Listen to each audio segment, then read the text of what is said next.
All right, good morning. Welcome everyone to the Two Stroke Turbo channel, where you're going to get a chance to see some cool cars and also pet a fuzzy dog who's very hot.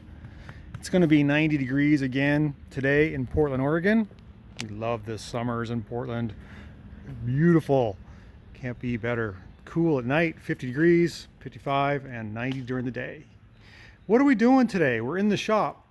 This is the Two Stroke Turbo channel, in case you're confused or you clicked on the wrong video there on your YouTube.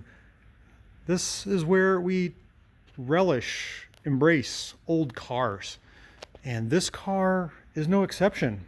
It's not a two-stroke car. No, it's not. It's a 1988, where's an 87? Toyota Corolla, carbureted. You don't see these anymore. They're all gone. Now, I do realize these cars have lived in other countries and are still around, but here in the United States, these things are gone. They're just not around. So let's do a little in-depth kind of a showcase on this 1988 Toyota Corolla. I don't even know if it's a DX, an LX, an EX. It's just a base model. There's no insignia. It is the lowest trim level they have. It does not have power windows. It does not have airbags. It does not have any alloy wheels or any power adders, anything like that. It's just a base model Corolla. So let's check it out. Let's get into this. So I think we should probably take a look at under the hood first, just to kind of welcome you in and get your eyeballs in here. We do have some paint peeling problems on the roof. That's to be expected. It is a almost 40-year-old car. So let's take a look under the power barn hood here. If you'll notice, before we open the hood, there's a few things. Real glass headlights. You don't see those anymore. Real glass. A black plastic bumper, which was popular, and the downgraded option. Obviously, I don't think they had chrome bumpers back in '88, but you could have got one that was painted the same color as the car. This does not have that. This has lived a good life. It's a one owner. They bought it brand new in 1988. Let's open the hood. It has a 1.6 liter. I do know that. And let me get the prop rod up here for your viewing pleasure. Where does it go? Right there. Okay, we are looking at the powerhouse of this Corolla. It's a 16 valve, which was a big deal back then. So this is a 1.6 16 valve. It does have a timing belt. The timing belt was changed at 237. The car now has 260,000 miles on it. It is carbureted, which is very unusual these days. I believe it's a 2-barrel. You can see the low pressure fuel filter right there, and all the vacuum controls that make that carburetor burn clean. Those are all the emission controls, solenoids, valves, all manual. I don't think there's a computer on this car. You know, it doesn't have a computer. It has a mechanical fuel pump, a carburetor. Let me repeat that. I'm going to say that it has a preheat tube. In other words, it takes heat off of the exhaust manifold when it's cold. It is switched by a little vacuum control that pulls warm air into the carburetor to help drivability. That's all gone nowadays. It's all programmed into software. We have an old-fashioned distributor. It's not distributorless. It's distributor equipped with spark plug wires. No coil unplugs. This is old-fashioned. Pretty neat. It has the original radiator. It hasn't been split yet. Usually these things start to get cracks, stress cracks and fractures right across the top here where the hot water comes in. That's the original. That's how original this car is. We have the original vacuum or charcoal canister. I believe that's the old-fashioned fuel purge or charcoal canister with the valves. Everything's intact. Everything's actually, even though it's dirty and old, it's there and it's working. It's kind of crazy.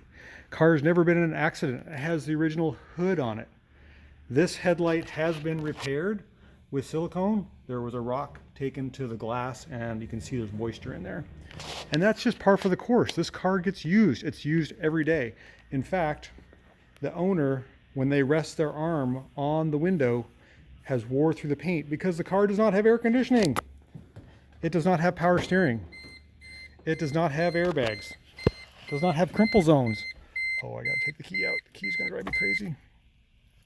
If you notice closely here, there's the provision for air conditioning would be a button right there. It does not have that. It is a 5-speed manual.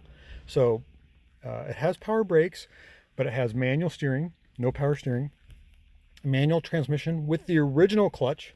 And you can see the amount of grime that's on that shifter knob. It's been around for a while. It's kind of gross, but it's kind of cool that transmission's never been out of this car. Again, it has 260,000 miles. It's original. We have just simple gauge cluster, no tachometer, just hot, cold, fuel, speedometer. That's all you really need. I'm going to put the key in here and turn the key on and show you all the idiot lights. So, I got to shut the door because that's just driving me crazy. You notice there's no power windows. I don't know if it has a rear window defroster. Oh, it does have a rear window defrost right there. They put in an aftermarket CD player. Normally there's a clock that goes there. A digital clock doesn't have that. This is the bare bones model. Oh, so what we have here, handbrake. There's your idiot light for your charging system. And then the oil light. That's all you have. Old-fashioned speedometer with the trip mechanical odometer. Very, very, very basic. Cloth interior with no power windows. Does not have a cabin air filter. Does not have an airbag of any type. Not a dash airbag, nor an A-pillar or a B-pillar. Simple, no sunroof. Simple, light, nice back seat. I should say it's nice cloth back seat. Let's take a look at that. Oh, mirrors are not power? I don't think they're power mirrors. They're just non-adjustable mirrors. Manual radio antenna, which has seen better days. It's a little bent. The mirror has a chip out of it. This car gets used every day still. It does have a gas fill with the remote, I believe. Yeah, but that doesn't latch. The trunk doesn't even have a remote. The trunk, you have to use the key to open. Little tiny speakers in the back here. Actually, those might not even be speakers. Those might be vents. I don't think this has rear speakers. That's just vents. The third brake light has seen better days. I think the bulb has melted the lens. Let's take a look in the trunk, shall we? So I've pre-opened the trunk with the key. There we go. If I recall, it's just got those springs. In other words, these tension rods keep the trunk open. Super simple. Never been wrecked back here either. No rust to speak of. An amazing car. Just simple. Look how you can get the light bulbs on the side lights. Just not even insulation or padding back there. Again, we have black bumpers, not color coordinated. Car's in excellently straight shape. Nobody's even repainted the wheels. Plastic center caps and the original silver wheels, which are starting to fade a bit. Couple of door dings.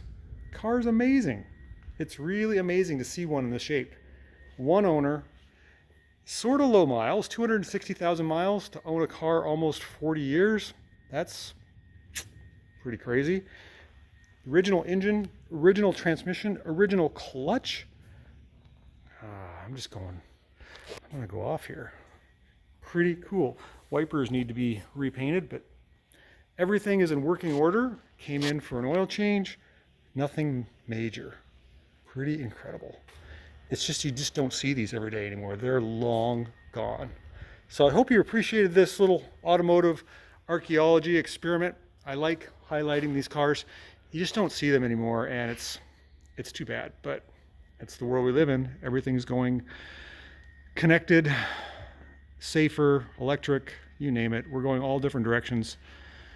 But this is a relic from the past that should be cherished. Thanks for watching. We'll catch you on the next video.